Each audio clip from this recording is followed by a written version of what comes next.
নাটকের দর্শকপ্রিয় অভিনেত্রী সাফা কবির। টিভি নাটকের পাশাপাশি ওটিটি কন্টেন্টেও তার উপস্থিতি দেখা গেছে, তবে সেটি খুবই কম। টিভিতে তার ব্যস্ততা বেশি। কিছুদিন আগে বরিশালের বিভিন্ন লোকেশনে একটি নতুন নাটকের শুটিং করেছেন। এরপর নতুন কোনো নাটকে শুটিংয়ে দেখা যায়নি তাকে। ভিন্নধর্মী গল্প না পাওয়াতে নতুন কাজে নিজেকে নিযুক্ত করতে পারছেন না বলে জানিয়েছেন এই অভিনেত্রী।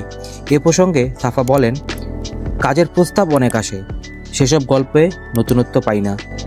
সব একই ধারার ও ট্রেন্ডি গল্প, এগুলোতে কাজ করতে চাই না, তাই কাজের সংখ্যাও কমে গেছে। বিরতি নিয়ে ভালো কিছু করতে চাই। সর্বশেষ আমার সন্ধি ও কেন এই সঙ্গতা নামে দুটি নাটক থেকে বেশ প্রশংসা পাচ্ছি।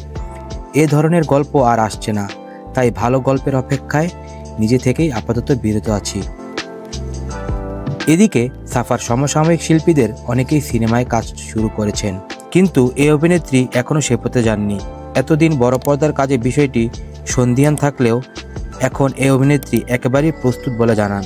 সাফা বলেন, আমি এখন সিনেমায় কাজ করার জন্য একদম প্রস্তুত, শুধু ভালো গল্পের অপেক্ষায় আছি। তবে মাল্টিকাস্টিং নয়, একক কোনো গল্পে যেখানে নিজেকে নতুনভাবে উপস্থাপন করার সুযোগ থাকবে। ডেস্ক রিপোর্ট, বিনোদন ডেস্ক, খবরের দেশ।